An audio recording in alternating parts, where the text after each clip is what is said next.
સુરેન્દ્રનગરની અંદર જે રીતે આ જે બ્રિજ હતું તેની અંદર 10 ફૂટનું ગાબડું પડ્યું છે, ત્યારે અમદાવાદ રાજકોટ હાઈવે પર 2200 કરોડના ખર્ચે બનેલા 6 લાઇનના હાઈવેની ડિઝાઇનની અંદર મહત્વની વાત એ છે કે સુરેન્દ્રનગરમાં જ ડિઝાઇનમાં ફેરફાર કરવામાં આવ્યો। બ્રિજનું નિર્માણ કામ થયું હતું તે દરમિયાન મુખ્યમંત્રી ભૂપેન્દ્ર પટેલ કે જેમણે પણ આ જ કામગીરીની સમીક્ષા કરી હતી, 10 ઓવરબ્રિજ રદ કરવામાં આવ્યા, જેને લઈને હાઈવેની ગુણવત્તા હતી કે જે ઘટી ગઈ। એક મહિનામાં જ સાયલા નજીક આ બ્રિજ હતો કે જે બેસી ગયો। ડોડિયા નજીક સાંધા તૂટતા એક મહિનાનો બ્રિજ બંધ રાખવામાં આવ્યો હતો। મહત્વની વાત એ છે કે આજે લીમડી નજીક પણ 10 ફૂટનું જે બ્રિજ પર ગાબડું પડ્યું છે, 2200 કરોડ રૂપિયાનો ખર્ચ એક સાથે એ જે આખા પટ્ટાની અંદર 6 થી 7 બ્રિજ બનાવવામાં આવ્યા છે તેના માટે 2200 કરોડ રૂપિયાનો ખર્ચ કરવામાં આવ્યો હતો। ડિઝાઇનોમાં ફેરફારના કારણે બ્રિજની ગુણવત્તામાં છે તે ઘટાડો થયો છે। સુરેન્દ્રનગરમાં જ બોલતા પુરાવા એક મહિનામાં સામે આવ્યા છે। એક પછી એક જે ભ્રષ્ટાચારના બ્રિજ સામે આવી રહ્યા છે તે ઘણા બધા પ્રશ્નો ઉઠાવી રહ્યા છે। તો આજે અંગે વધુ માહિતી માટે સંતતા ફઝલ જોડાઈ ગયા છે। ફઝલ, ખુદ મુખ્યમંત્રીએ પણ મુલાકાત લીધી હતી અને આ જે એક જ લાઇનની અંદર એ આખા પટ્ટાની અંદર 6 થી 7 બ્રિજ બન્યા છે 2200 કરોડના ખર્ચે। આ તો એક બ્રિજથી આવી પરિસ્થિતિ સામે આવી છે। ખાસ કરીને મુખ્યમંત્રી ભૂપેન્દ્રભાઈ પટેલ દ્વારા 8 જાન્યુઆરી 2022ના રોજ આ બ્રિજનું કામ થતું હતું તે દરમિયાન આ બ્રિજની સમીક્ષા કરવામાં આવી હતી, કામગીરીની સમીક્ષા કરવામાં આવી હતી। પરંતુ દુર્ભાગ્યવશ એ છે કે આજે આ બ્રિજ ઉપર 10 ફૂટનું મોટું ગાબડું પડી જવા પામ્યું છે।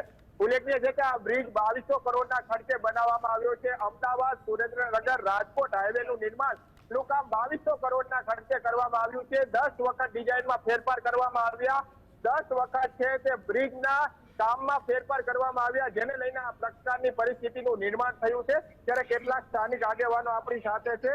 વારંવાર આ પ્રકારની ગુજરાત રાજ્યમાં ઘટના બની રહી છે। 10 વખત આ ડિઝાઇન ફેરવવામાં આવી અને આજે આ પ્રકારની ઘટના સામે આવી છે। શું કહેશો? મારા મતે તો આ ડિઝાઇન ફેરવવાની છે, આ લોકોના બુદ્ધિ ફેરવી નાખી છે આ સરકારે। ભ્રષ્ટાચાર એટલો ભયંકર વધી ગયો છે કે દ્વારકાથી લઈને ચાલુ થયું છે, દ્વારકાથી જામનગર આવ્યું, જામનગરથી ડોડિયા બાઉન્ડ્રી આવ્યું, ડોડિયા બાઉન્ડ્રી નીકળી પડ્યું। આગામી હવે ક્યાં રોકે છે એ કેવું મુશ્કેલ છે। આ એની ક્વોલિટી તમે જુઓ, હું તમને દેખાડું આ ક્વોલિટી છે।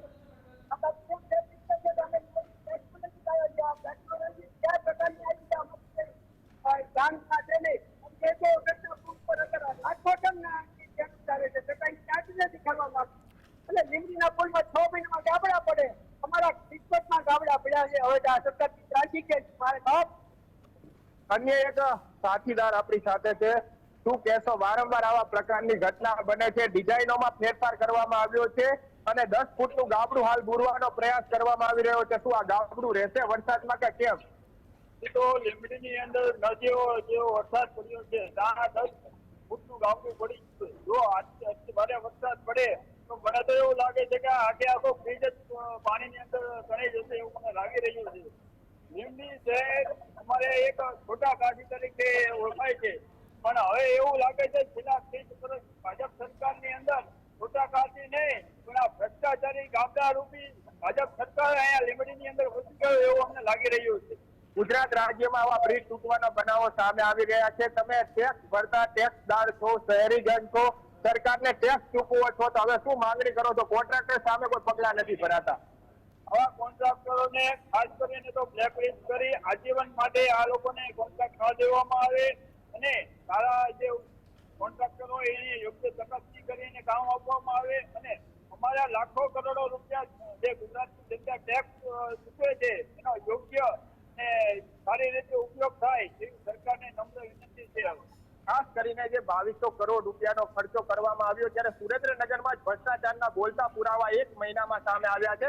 પહેલા ડોડિયા બ્રિજ હોય ત્યાં પણ 10 ફૂટનું ગાબડું પડ્યું, પછી સાયલા નજીક પણ 10 ફૂટનું ગાબડું પડ્યું અને હવે આ લીમડી ઓવરબ્રિજ ઉપર પણ 10 ફૂટનું ગાબડું પડ્યું છે. એટલે 2200 કરોડ રૂપિયાનો ખર્ચો આ બ્રિજ અને આ જે અમદાવાદ રાજકોટ હાઈવે છે તેની પાછળ સરકારે કર્યો છે. પરંતુ લોકસભાની ચૂંટણીમાં મતો લેવા માટે, મતદાતાઓને રીઝવવા માટે, કામગીરી દેખાડવા માટે તંત્ર દ્વારા તાત્કાલિક આ બ્રિજ ખુલ્લો મૂકી દેવામાં આવ્યો છે. ઉલ્લેખનીય છે કે હવે આ જે સરકાર દ્વારા કોન્ટ્રાક્ટરને બ્લેકલિસ્ટમાં મૂકવામાં આવે, તેની સામે ગુના દાખલ કરવામાં આવે અને કાયદેસરની કાર્યવાહી કરવામાં આવે તેવી સુરેન્દ્રનગર શહેરીજનો માંગણી કરી રહ્યા છે. જી ફઝલ, આ અગાઉ આપને યાદ હશે કે નેશનલ હાઈવે પર જે રીતે 2 દિવસ પહેલા જે એક ટ્રકનો અકસ્માત થયો હતો, ત્યાં પણ ખાડાનું સામ્રાજ્ય જોવા મળ્યું હતું. રોડ રસ્તાઓ જાણે ધોવાઈ ગયા છે. નેશનલ હાઈવેની જો આ પરિસ્થિતિ હોય, લોકો ટોલ ટેક્સ ભરતા હોય, ઓવરબ્રિજની જો આવી પરિસ્થિતિ હોય, તો પછી સૌથી મોટો ભ્રષ્ટાચાર આખરે કયા કોન્ટ્રાક્ટરે કર્યો છે?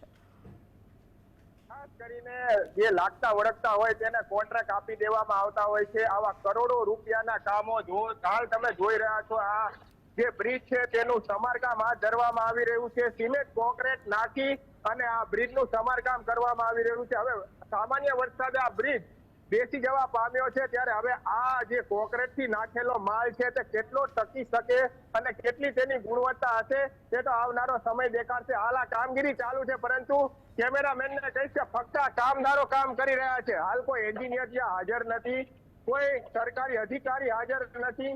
માત્ર ને માત્ર આ કામદારોના મારફતે આ ગાબડું બુરવાનું કામ છે તે ચાલી રહ્યું છે. હજુ સુધી તંત્રના બાબુઓને આ બ્રિજની મુલાકાત લેવાનો સમય નથી. આ લોકોની જીવ જોખમમાં મૂકે તેવી પરિસ્થિતિ છે અને 10 ફૂટનું ગાબડું પડ્યું છે.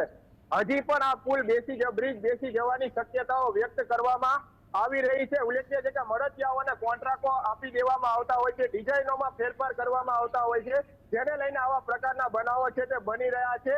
હાઈવે ઉપર ખાડા પડ્યા હોવાના કારણે વારંવાર અકસ્માતો પણ સર્જાતા હોય છે, પરંતુ તંત્રને તેની કોઈ વસ્તુ નથી પડી હોતી અને આ પ્રકારના બનાવો છે તે પ્રકારની આ પરિસ્થિતિનું નિર્માણ થયું છે. આ ઘટનાને 12 કલાક થઈ ગયા, હજી પ્રાંત અધિકારી ત્યાં નથી આવ્યા, નથી સત્તાધીશો આવ્યા, નથી ચૂંટાયેલા પ્રતિનિધિઓ આવ્યા, પરંતુ હાલ આ મજૂરોના મારફતે આ બ્રિજનું જે ગાબડા પડ્યા છે તે બુરવાની કામગીરી કરવામાં આવી રહી છે. જી અને આશા રાખીએ કે આવા જે ભ્રષ્ટાચારના ગાબડા છે તે બંધ થાય અને ખરેખર જે કોન્ટ્રાક્ટરો કે જેને ખરેખર સરકાર પૈસા ચૂકવે છે તો તે પ્રમાણની કામગીરી કરતા થાય.